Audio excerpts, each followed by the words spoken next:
Bien, on a une question des Annéciens, baisse des crédits aux écoles élémentaires. Merci, Monsieur le maire.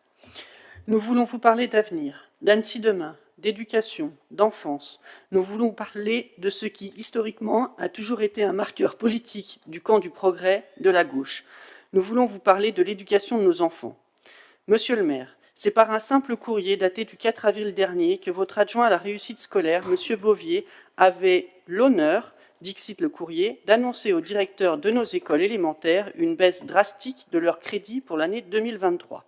Ainsi, le forfait par écolier et par an concernant les fournitures scolaires pour l'achat de matériel pédagogique, de livres, de livrets, de stylos, etc., passait de 56 € en 2022 à 42 € en 2023, une baisse jamais vue de 25%. Pour ce qui est de la dotation par élève et par an pour le transport des enfants servant à l'ouverture sur la société via des visites, des expositions, des séances de cinéma, des activités sportives, etc., celle-ci était réduite de 40%, passant de 10 à 6 €. Ces annonces ont été faites sans aucune concertation préalable, sans discussion. C'est un simple courrier qui a averti les dizaines de directeurs, les centaines de professeurs des écoles et les milliers de parents.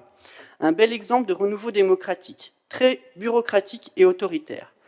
Ces annonces ont eu lieu en avril, alors que de nombreuses commandes de matériel avaient déjà été effectuées sur la base de la stabilité de ces dotations par rapport à 2022, puisque celles-ci, même sous une municipalité de droite, n'avaient jamais été diminuées.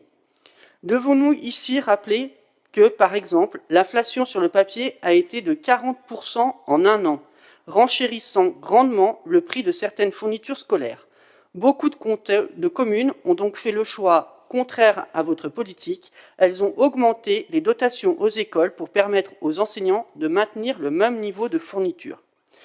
Suite à la grogne des directeurs, un courrier vous a été adressé, relayé par de nombreux parents d'élèves et donnant lieu à de nombreuses prises de parole en conseil d'école, sans compter la publication d'un article sur notre blog à ce sujet le 2 mai, de nouveau par courrier de votre adjoint à l'intention des directeurs d'école, il est écrit: à titre tout à fait exceptionnel et compte tenu du contexte, je vous annonce que le montant des crédits éducatifs par élève pour l'année 2023 sera repositionné au niveau de celui consommé durant l'année 2021.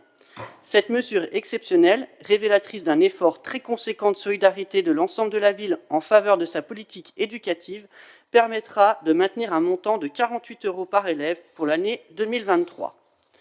Ce courrier, digne d'un très mauvais rôle d'apothicaire, actait certes une revalorisation de la dotation des crédits éducatifs de 42 € par élève et par an à 48 €, encore loin des 56 € de l'année précédente.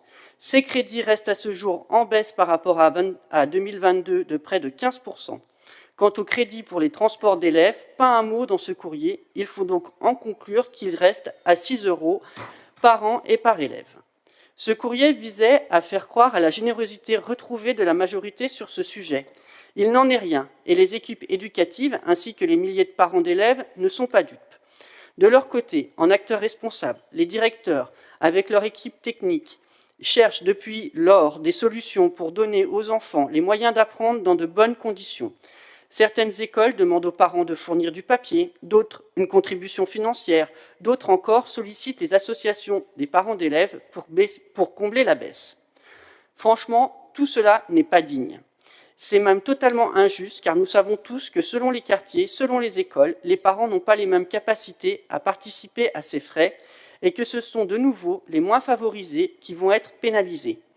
Tout cela pourquoi ?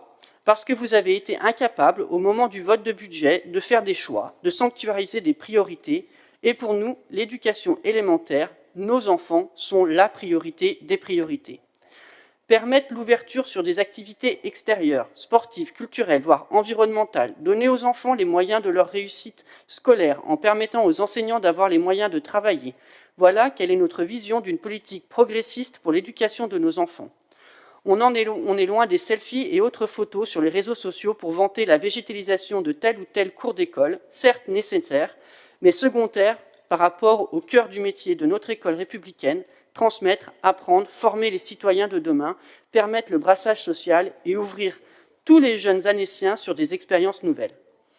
Face à cette politique totalement incompréhensible, quand on a l'outrecuidance de nommer un adjoint à la réussite scolaire, nous exigeons un retour de ces dotations au montant de 2022, ce qui est déjà un effort demandé aux écoles étant donné l'inflation.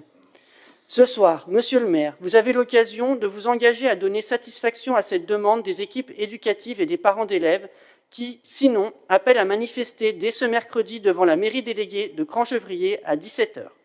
Nous apportons notre soutien plein et entier à cette mobilisation à laquelle sont conviés, certes les parents d'élèves, mais aussi toutes celles et tous ceux qui pensent, comme nous, qu'on ne fait jamais d'économie budgétaire sur le dos des enfants et que la réussite scolaire est un droit qui nécessite qu'on y consacre les moyens nécessaires.